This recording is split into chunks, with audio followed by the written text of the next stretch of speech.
ರಾಜ್ಯ ಶಿಕ್ಷಣ ಇಲಾಖೆಯಲ್ಲಿ ಏನಾಗ್ತಾ ಇದೆ? ಪಿಯುಸಿ ಬೆನ್ನಲ್ಲೇ ಎಸ್ಎಸ್ಎಲ್ಸಿ ಪ್ರಿಪರೇಟರಿ ಪೇಪರ್ ಲೀಕ್ ಆಗಿದೆ. ಇದಕ್ಕೆ ರಾಜ್ಯಾದ್ಯಂತ ಸಹಜವಾಗಿ ವಿದ್ಯಾರ್ಥಿಗಳಿಂದ ಪೋಷಕರಿಂದ ಆಕ್ರೋಶ ವ್ಯಕ್ತವಾಗ್ತಾ ಇದೆ. ಗಣಿತ ಆಯಿತು, ವಿಜ್ಞಾನ ಆಯಿತು, ಇವತ್ತು ಸಮಾಜ ವಿಜ್ಞಾನ. ಇವಾಗ ಡಿಜಿಟಲ್ ಯುಗ, ತುಂಬಾ ಕೇರ್ಫುಲ್ ಆಗಿರಬೇಕು. ಅದಾಗಿಯೂ ಕೂಡ ಪ್ರಿಪರೇಟರಿ ಎಕ್ಸಾಮ್ ಬಗ್ಗೆ ಶಿಕ್ಷಣ ಇಲಾಖೆ ಯಾಕಿಷ್ಟು ನಿರ್ಲಕ್ಷ್ಯ ಮಾಡ್ತಿದೆ ಅಂತ ಹೇಳಿ ಈಗ ಆಕ್ರೋಶ ಪ್ರತಿದಿನನೂ ವ್ಯಕ್ತವಾಗ್ತಿದೆ. ಎಕ್ಸಾಮ್ ಇರುವಂತ ದಿನ ಇವತ್ತು ಸೋಷಿಯಲ್ ಸೈನ್ಸ್ ಪೇಪರ್ ಎಕ್ಸಾಮ್ ನಡೀತಾ ಇದೆ. ಬೆಳಗ್ಗೆ 8:10ಕ್ಕೆ ಪ್ರಿಪರೇಟರಿ ಪ್ರಶ್ನೆ ಪತ್ರಿಕೆ ಲೀಕ್ ಆಗಿದೆ.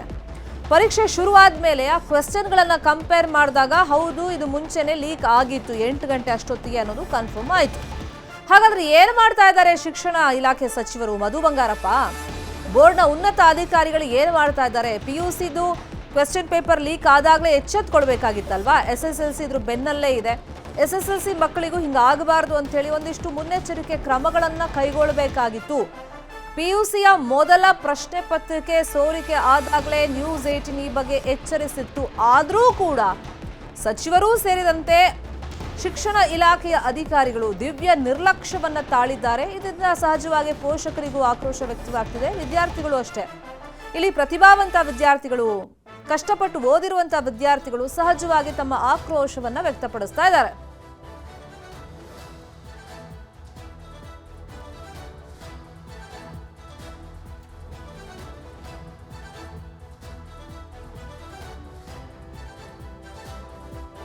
ಈಗ ರಾಜ್ಯ ಶಿಕ್ಷಣ ಇಲಾಖೆಯಲ್ಲಿ ಏನಾಗ್ತಿದೆ ಅಂತ ಸಚಿವರು ಏನು ಮಾಡ್ತಾ ಇದ್ದಾರೆ? ನ್ಯೂಸ್ 18 ಈ ಬಗ್ಗೆ ಎಚ್ಚರಿಸಿದ್ರು ಕೂಡ ಯಾಕೆ ಕ್ರಮಗಳನ್ನ ಕೈಗೊಂಡಿಲ್ಲ ಅಂತ ಹೇಳಿ ವಿದ್ಯಾರ್ಥಿಗಳು ಹಾಗೆಯೇ ಪೋಷಕರು ತೀವ್ರ ರೀತಿಯಲ್ಲಿ ಆಕ್ರೋಶವನ್ನ ವ್ಯಕ್ತಪಡಿಸ್ತಾ ಇದ್ದಾರೆ. ಇವತ್ತು ಕ್ವೆಶ್ಚನ್ ಪೇಪರ್ ಲೀಕ್ ಆಗಿದೆ.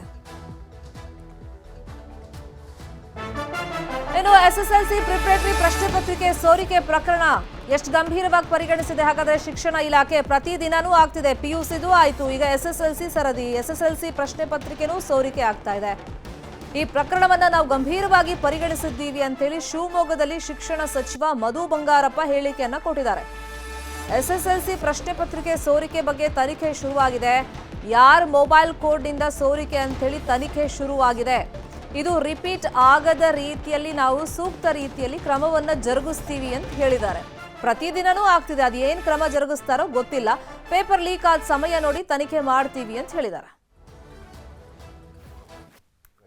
ಎಲ್ಲಿ ಸೋರಿಕೆ ಆಗುತ್ತೆ, ಯಾರು ಮಾಡಿದ್ದಾರೆ ಅದೆಲ್ಲ ಗೊತ್ತಾಗ್ತಾ ಇಲ್ಲ. ಈ ಸತಿ ಏನಂದ್ರೆ ಅದಕ್ಕೊಂದು ಕೋಡ್ ಇದೆ, ಆ ಕೋಡಲ್ಲಿ ಗೊತ್ತಾಗ್ಬಿಡುತ್ತೆ. ಅದು ನಮಗೆ ಚೆನ್ನಾಗಿ ಗೊತ್ತಾಗುತ್ತೆ. ಆ ಕೋಡಲ್ಲಿ ಗೊತ್ತಾಗಿದ್ರೆ ಅವ್ರು ಆಮೇಲೆ ಆ್ಯಕ್ಷನ್ ತಗೊಳ್ಳೋದಕ್ಕೆ ಆಗಲೇ ಹೇಳಾಯಿತು. ಗುಲ್ಬರ್ಗ ಮತ್ತು ಇಲ್ಲಿ ಇಟ್ಸ್ ಎ ಮೊಬೈಲ್ ಬೇಸ್ಡ್ ಇದ್ರದ್ದು ಕ್ವೆಶ್ಚನ್ ಪೇಪರ್ ಕೊಟ್ಟ ಮೇಲೆ ಬರುತ್ತೆ. ಕೊಟ್ಟ ಮೇಲೆ ಅದು ಅಥೆಂಟಿಸಿಟಿ ನೋಡಬೇಕಾಗುತ್ತೆ. ಅದಕ್ಕಿಂತ ಮುಂಚೆ ಏನಾದ್ರು ಆಗಿದೆ ಅಂದರೆ ಟೈಮಿಂಗ್ ಎಲ್ಲ ಬರ್ತದೆ. ಅದನ್ನು ಫಾರೆನ್ಸಿಕ್ಗೆ ಕೊಡಬೇಕಾಗುತ್ತೆ, ಟೆಕ್ನಿಕಲ್ ಟೀಮಿಗೆ ಕೊಡಬೇಕಾಗುತ್ತೆ. ಅದು 9:15ಗೆ ಸೋರಿಕೆ ಆಗಿದೆ ಅಂದ್ಬಿಟ್ಟು ಬಂದರೆ ಅದು ತಪ್ಪಾಗ್ಬಿಡುತ್ತೆ. ಯಾಕೆಂದರೆ ಮೊಬೈಲಲ್ಲಿ ಇರ್ತದೆ ಅದು. ಸೊ ಇದನ್ನು ಅಥೆಂಟಿಸಿಟಿ ನೋಡಬೇಕಾಗುತ್ತೆ. ನೋಡ್ಕೊಂಡು ಏನಾದ್ರು ಆ ಥರ ಇಲಾಖೆಯಿಂದ ಏನಾದ್ರು ತಪ್ಪಾಗಿದ್ರೆ ಅವ್ರು ಯಾರು ಕಾರಣಕರ್ತರೋ ಅವ್ರ ಮೇಲೆ ಆ್ಯಕ್ಷನ್. ಅದೇ ವಿಚಾರವಾಗಿ ಇನ್ನಷ್ಟು ಡೀಟೇಲ್ ಆಗಿ ಇನ್ಫಾರ್ಮೇಶನ್ ಕೊಡ್ತಾ ಹೋಗೋದಕ್ಕೆ ನೇರ ಸಂಪರ್ಕದಲ್ಲಿ ಸಿಕ್ಕಿದ್ದಾರೆ ನಮ್ಮ ರಿಪೋರ್ಟರ್ ಪ್ರಗತಿ ಶೆಟ್ಟಿ. ಶಿಕ್ಷಣ ಇಲಾಖೆ ಅದರಲ್ಲೂ ಸಚಿವರು ಈ ಪ್ರಕರಣವನ್ನ ಎಷ್ಟು ಗಂಭೀರವಾಗಿ ಪರಿಗಣಿಸಿದ್ದಾರೆ ಅಂತ ಗೊತ್ತಾಗ್ತಾ ಇಲ್ಲ. ಯಾಕಂದ್ರೆ ಪಿಯುಸಿ ಆಯ್ತು, ಈಗ SSLC ಪ್ರಿಪರೇಟರಿಯ ಕ್ವೆಶ್ಚನ್ ಪೇಪರ್ನ ಸರದಿ ಪ್ರತಿದಿನವೂ ಲೀಕ್ ಆಗ್ತಿದೆ. ಇವತ್ತು ಲೀಕ್ ಆದ ಕ್ವೆಶ್ಚನ್ ಪೇಪರ್ಗೆ ಆನ್ಸರ್ ಅನ್ನ ವಿದ್ಯಾರ್ಥಿಗಳು ಬರೀತಾ ಇದ್ದಾರೆ. ಇಲ್ಲಿ ಶಿಕ್ಷಣ ಸಚಿವರು ಒಂದು ಸಮರ್ಥನೆಯನ್ನ ಮಾಡ್ಕೊಳ್ಳೋ ಪ್ರಯತ್ನ ಮಾಡಿದ್ದಾರೆ. ಒಂದ್ ಕಡೆ ತನಿಖೆ ಆಗ್ತಿದೆ ಅಂತ ಹೇಳ್ತಾರೆ, ಮತ್ತೊಂದ್ ಕಡೆ ಹೇಳ್ತಾರೆ ಎಕ್ಸಾಮ್ ಸ್ಟಾರ್ಟ್ ಆದ್ಮೇಲೆ ಲೀಕ್ ಆಗಿದೆ, ಹಂಗಾಗಿ ಸಮಸ್ಯೆ ಆಗ್ತಿಲ್ಲ ಅಂತಾನೂ ಹೇಳ್ತಾ ಇದ್ದಾರೆ. 8:10 ಈ ಸುಮಾರಿಗೆ ಕ್ವೆಶ್ಚನ್ ಪೇಪರ್ ಲೀಕ್ ಆಗಿದೆ ಅಂತಾನೂ ನ್ಯೂಸ್ 18 ಇನ್ಫಾರ್ಮೇಶನ್ ಸಿಕ್ಕಿರೋ ಪ್ರಕಾರ. ಸೊ ಎಷ್ಟೊತ್ತಿಗೆ ಲೀಕ್ ಆಯಿತು, ಮತ್ತೆ ಇದು ಯಾರು ಲೀಕ್ ಮಾಡಿದ್ದಾರೆ ಅಂತ ತನಿಖೆನೋ ಮಾಡ್ತಾ ಇದ್ದಾರೆ. ಹೌದು, ಈಗ ಸೋಷಿಯಲ್ ಮೀಡಿಯಾದಲ್ಲಿ ಇದು ಹೆಂಗೆ ಹರಿದಾಡ್ತಾ ಇದೆ, ಕಡಿವಾಣ ಇಮಿಡಿಯೇಟ್ ಹಾಕಕ್ಕೆ ಯಾಕೆ ಆಗ್ತಿಲ್ಲ ಶಿಕ್ಷಣ ಇಲಾಖೆ ಹತ್ರ?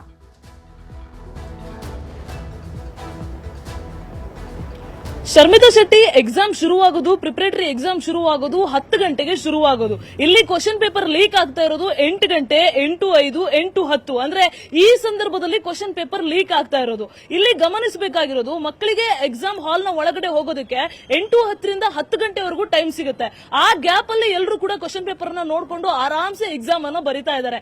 ಇದರಿಂದ ಯಾರಿಗೆ ಸಮಸ್ಯೆ ಆಗುತ್ತೆ?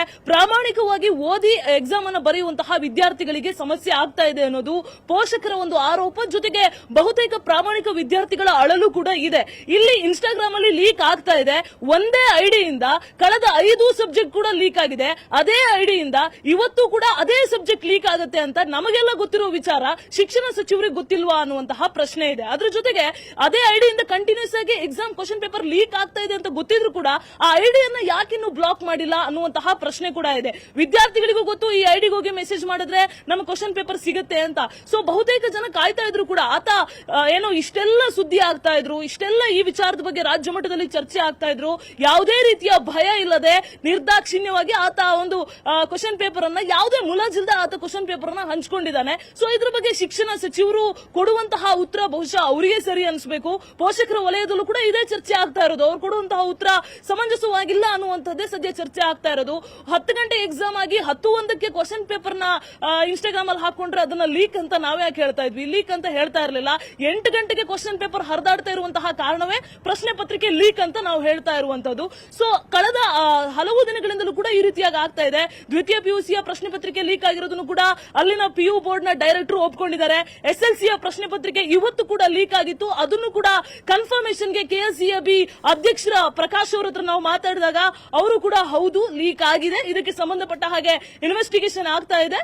ಸೊ ಸಂಬಂಧಪಟ್ಟಂತಹ ಪೊಲೀಸರಿಗೆ ನಾವು ಹೇಳಿದೀವಿ, ಈಗ ದೂರು ಕೊಟ್ಟಿದೀವಿ, ಕಂಪ್ಲೇಂಟ್ ಆಗ್ತಾ ಇದೆ, ಇನ್ವೆಸ್ಟಿಗೇಷನ್ ಆಗ್ತಾ ಇದೆ ಅಂತ ಹೇಳಿದ್ದಾರೆ. ಸಬ್ಜೆಕ್ಟ್ ಕೋಡ್ ಇರುತ್ತೆ, ಆ ಕೋಡ್ ಇಂದ ಯಾವ ಕೇಂದ್ರದಲ್ಲಿ ಲೀಕ್ ಆಗಿದೆ ಅಂದ್ರೆ ಯಾವ ಶಾಲೆಯಲ್ಲಿ ಲೀಕ್ ಆಗಿದೆ ಅನ್ನುವಂಥದ್ದು ಎಲ್ರಿಗೂ ಕೂಡ ಗೊತ್ತಾಗುತ್ತೆ. ಆದ್ರೆ ಲೀಕ್ ಮಾಡ್ತಾ ಇರೋರು ಯಾರು? ಲೀಕಾಸುರರಿಗೆ ಹಾಗಾದ್ರೆ ಶಿಕ್ಷಣ ಇಲಾಖೆಯ ಅಧಿಕಾರಿಗಳ ಭಯ ಇಲ್ವಾ? ಪ್ರಿಪರೇಟರಿ ಎಕ್ಸಾಮ್ಗೆ ಹಿಂಗಾದ್ರೆ ಇನ್ ಮೈನ್ ಎಕ್ಸಾಮ್ಗೆ ಮಕ್ಕಳು ಹೆಂಗ್ ಓದ್ತಾರೆ ಅನ್ನೋದು ನಮ್ಮ ಪ್ರಶ್ನೆ, ಜೊತೆಗೆ ರಾಜ್ಯದಲ್ಲಿರುವಂತಹ ಸಾಕಷ್ಟು ಪೋಷಕರ ಪ್ರಶ್ನೆ. ಶರ್ಮಿತಾ ಶೆಟ್ಟಿ, ಥ್ಯಾಂಕ್ ಯು ಪ್ರಗತಿ, ಇಷ್ಟೊಂದು ಮಾಹಿತಿಯನ್ನು ಕೊಟ್ಟಿದ್ದಕ್ಕೆ.